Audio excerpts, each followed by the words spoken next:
Notre esprit intérieur est parfait. Il l'a toujours été et le sera toujours.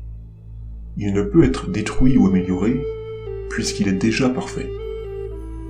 Ça signifie que, peu importe la manière dont nous vivons, notre esprit sera toujours présent, préservé et intact à l'intérieur de nous-mêmes. En revanche, ce qui est impacté par notre mode de vie, nos actes, etc., c'est notre esprit extérieur. Comme on l'avait vu dans notre précédente vidéo, l'esprit extérieur, plus couramment appelé l'ego. C'est lui qui va être impacté par nos actes. Et c'est ce dernier qui aura la capacité de dissimuler profondément votre esprit intérieur, jusqu'à en oublier son existence. Mais même si nous l'oublions, l'esprit intérieur restera toujours présent en vous. Un peu comme si les nuages restaient très longtemps pour masquer le ciel bleu clair, éclatant et illimité. En méditant et en trouvant l'éveil, c'est comme si nous empruntions un avion et restions au-dessus des nuages jusqu'à notre mort. N'oublions pas l'enseignement du caractère non durable de la vie. Tout change, sauf l'esprit intérieur.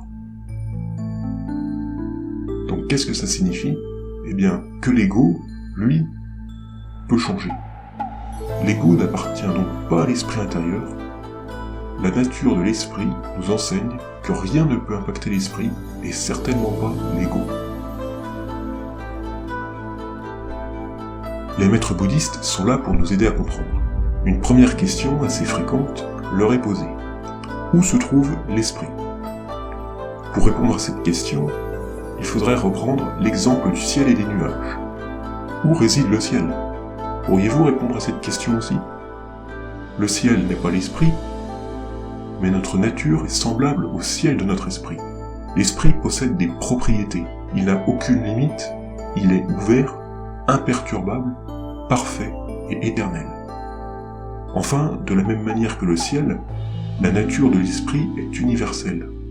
L'esprit n'est pas non plus de la matière, l'esprit est conscient.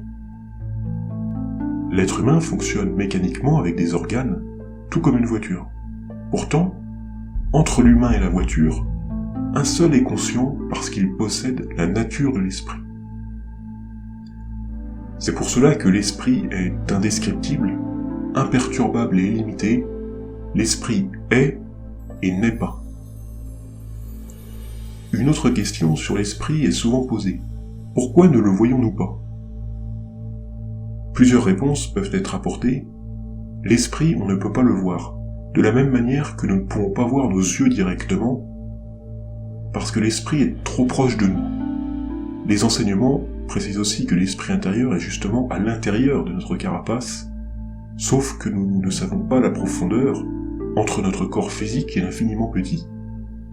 L'esprit, c'est la simplicité absolue, tellement simple que nous éprouvons de la difficulté à y croire.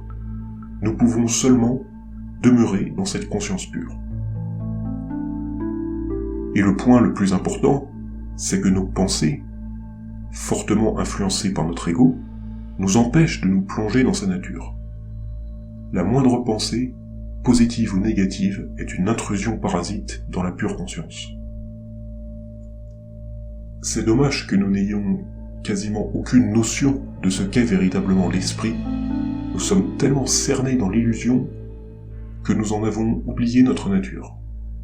Il suffit de regarder au quotidien, personne n'en parle à la radio ou à la télévision, la philosophie n'en parle que très rarement, les écrivains quasiment jamais et les scientifiques sont souvent à l'opposé de la spiritualité. On ne mentionne pas non plus la nature de l'esprit dans les chansons. Je constate parfois beaucoup de sens cachés dans certains films, mais ces films ne sont que très rares. Je me souviens sur cet instant présent de 3 films qui mentionnent, abordent la mort ou l'esprit, et parfois les deux.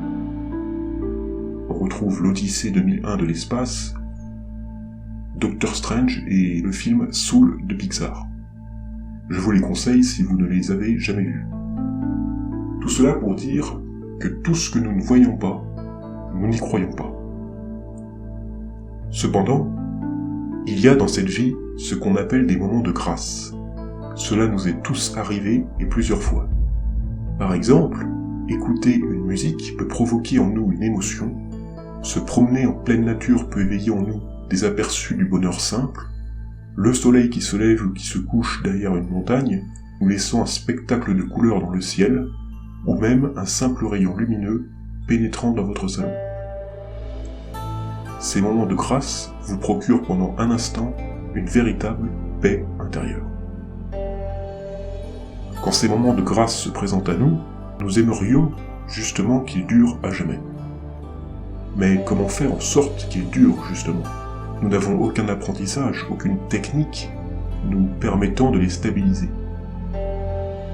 Et bien que ces moments nous procurent du plaisir, vous remarquerez que vous n'avez jamais parlé à personne de ces expériences, parce que vous avez peur que l'on vous prenne pour un illuminé. Alors nous les conservons contre notre gré en nous. C'est dire à quel point nous vivons dans le mauvais sens, en ignorant ce que nous aimerions partager dans le fond. C'est notre ego qui nous empêche ce partage, il est l'aspect le plus effrayant de notre existence. Pourtant, si nous savions exploiter ces moments de grâce, je vous assure qu'elles pourraient vous donner des aperçus bien plus aboutis de votre esprit. Mais admettons que nous le faisions, que toute la société évoque l'esprit au grand public. On nous demanderait d'arrêter nos projets ou de poursuivre ce que l'on a en tête parce que la notion de l'esprit est souvent confondue avec les pensées et les émotions. Quelle serait alors la piste des scientifiques pour apprendre ce qu'est l'esprit ? C'est l'esprit qui projette les pensées, donc examiner les pensées seulement serait une erreur. Comment examiner ce que l'on ne peut pas voir ? C'est justement l'incompréhension de la définition de l'esprit qui provoque des idées fausses, et ainsi, on ne peut pas reconnaître son propre esprit. Par conséquent, mourir sans reconnaître son esprit, c'est se diriger vers une renaissance, faite de joie, mais aussi de souffrance, et ainsi de suite, ce qui est une erreur que nous pourrions pourtant éviter. Mais finalement, si nous savions répondre à toutes les questions de l'esprit, nous ne serions pas là à cet instant. En fait, nous aurions déjà trouvé l'éveil. Cette vidéo se termine, on se retrouve très vite la semaine prochaine pour une autre vidéo.